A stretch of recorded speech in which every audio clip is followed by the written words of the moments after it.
city hummed outside Bella's apartment window, a symphony of distant horns and flickering streetlights as she stood in the kitchen, pouring 2 glasses of red wine, her black hair falling in glossy waves over her shoulders. At 38, she was a vision of timeless beauty, her olive skin glowing in the soft light, her dark eyes sharp with a restless edge that her marriage to James, steady but often absent, couldn't quite satisfy. James had left that morning for a 3-day work trip, leaving the apartment feeling too quiet, too empty. Bella wore a fitted black dress that hugged her curves, the hem teasing her thighs, a choice more for herself than anyone else. She invited her best friend, Clara, over for the evening, a chance to drink, laugh, and escape the monotony of her routine. But as she set the glasses on the counter, a faint drip echoed from the ceiling, a prelude to the chaos that would unravel her night.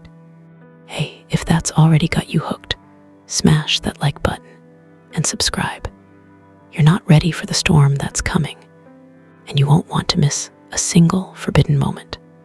Clara arrived moments later, her auburn hair swept into a messy bun, her laugh bright as she kicked off her heels and sank onto the couch, a bottle of Merlot in hand. To girls' night, she toasted, clinking her glass against Bella, the wine a deep ruby against the lamplight. They talked about everything: work, Clara's latest fling, James's endless trips, until a sudden crash from above jolted them upright.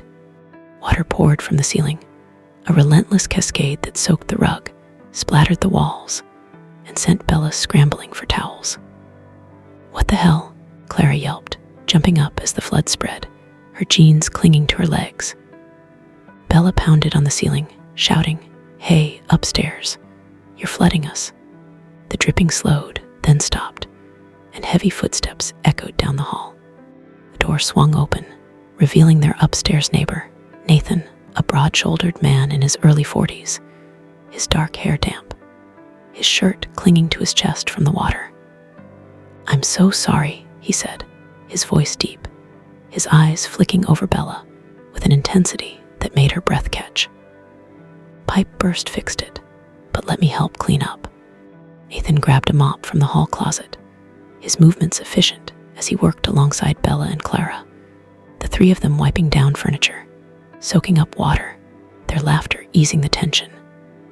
Bella's dress clung to her skin, the fabric translucent where it was wet, her bra visible beneath, and she caught Nathan's stealing glances, his jaw tightening. Clara noticed too, nudging Bella with a smirk. "He's hot," she whispered, and Bella swatted her, her cheeks flushing. But the seed was planted, and the apartment was mostly dry. Bella poured more wine, her hands trembling slightly. "Join us for a drink?" she asked Nathan, her voice softer than she intended. He nodded, his smile slow and knowing. "Only if I can invite a friend, make it a party," he said, pulling out his phone. Clara clapped, delighted, but Bella felt a prickle of unease, a whisper of something dangerous stirring. Ethan's friend Leo arrived 20 minutes later, a lean, tattooed man with a shaved head and a grin that promised trouble. The 4 of them crowded around the dining table, the wine flowing freely, the air growing thick with laughter and unspoken tension.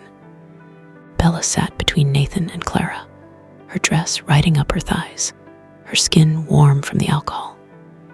Leo leaned back, his eyes raking over her, his voice low. "Your trouble, Bella," he said, and she laughed, the sound nervous, her gaze darting to Nathan, who watched her with a hunger that made her pulse race. Clara, tipsy and bold, raised her glass.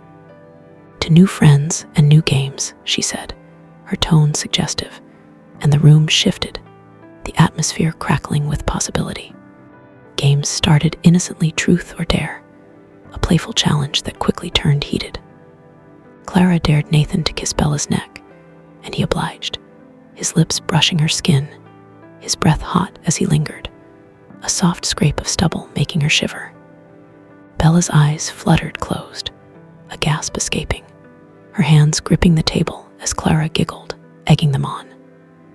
"My turn," Leo said, his voice a growl, daring Bella to sit on Nathan's lap. He hesitated, James's face flashing in her mind, but the wine and the heat of the moment pushed her forward. She straddled Nathan's thighs, his hands settling on her hips, his arousal pressing against her through his jeans, a low groan escaping him as she shifted, her dress hiking higher. Clara clapped, delighted, but Leo's gaze darkened, his hand brushing her knee. "You're playing with fire," he murmured, and Bella felt it, the taboo of it all, her husband miles away, these strangers in her home, the line she was about to cross. Dares escalated. Clara shed her top, revealing a red bra that made Leo smirk. Nathan lost his shirt, his chest broad and dusted with hair, his eyes never leaving Bella. She lost next, her dress slipping off to reveal black lace lingerie, the fabric clinging to her curves, her nipples visible through the sheer bra. The room stilled, the air heavy with desire, and Nathan's hand slid up her thigh, his fingers brushing the edge of her panties. "Truth," Clara slurred, her voice husky. "Bella, have you ever thought about cheating?" Bella's breath caught, her body trembling as she whispered, "Yes," the confession a spark that set the night ablaze. Nathan pulled her closer, his lips crashing against hers, the kiss deep and possessive, tasting of wine and sin. She moaned into it, her hands tangling in his hair, her body arching as Leo moved behind her, his hands on her shoulders, sliding her bra straps down, his lips grazing her neck. Clara watched, her own hands roaming, unbuttoning her jeans as she leaned into Leo, her breath ragged. "Join us," she whispered, and Bella's mind spun, guilt warring with desire, but her body surrendered, her panties tugged down by Nathan's deft fingers, the cool air hitting her skin as he spread her thighs, his fingers finding her slick heat, circling her clit with a slow, deliberate pressure that made her cry out. Leo shed his shirt, his tattoos stark against his skin, and pulled Clara onto his lap, her jeans gone, her panties a scrap of red lace as she ground against him, her moans mingling with Bella. Nathan lifted Bella onto the table, the wood cold against her bare skin, and knelt between her legs, his tongue replacing his fingers, a slow, teasing lick that had her bucking, her hands gripping his hair, her cries sharp in the quiet apartment. Leo stood, his jeans unzipped, guiding Clara's hand to him as he watched Bella, his voice rough. "You're fucking gorgeous," he said, and Bella's eyes met his, a thrill of shame and want coursing through her as Nathan's mouth worked her climax building, her body trembling on the edge.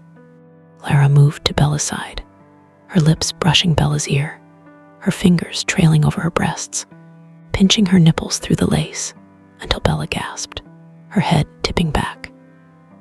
Nathan stood, his jeans gone, his arousal straining as he entered her in one deep thrust, the stretch exquisite, the table creaking as he moved, hard, relentless, his hands gripping her hips. Leo joined, his hands on Clara, but his eyes on Bella, and soon the group tangled, Clara kissing Leo, her hands on Bella's thighs, Nathan's thrusts growing faster, Bella's cries rising as Leo's fingers brushed her skin, a forbidden touch that pushed her over the edge. Her orgasm hit hard, a wave that made her sob, her body clenching around Nathan as he followed, pulling out to finish across her stomach, hot and marking. Room spun, their breaths ragged, the table a mess of spilled wine and tangled limbs. But as they caught their breath, a key turned in the lock, James's voice calling out, "Babe, I'm back early." The group froze, Bella's heart stopping, her body still trembling, the evidence of their sin everywhere. Did he see? Would he know? The story paused, teetering on the brink of exposure, leaving the night's secrets unresolved.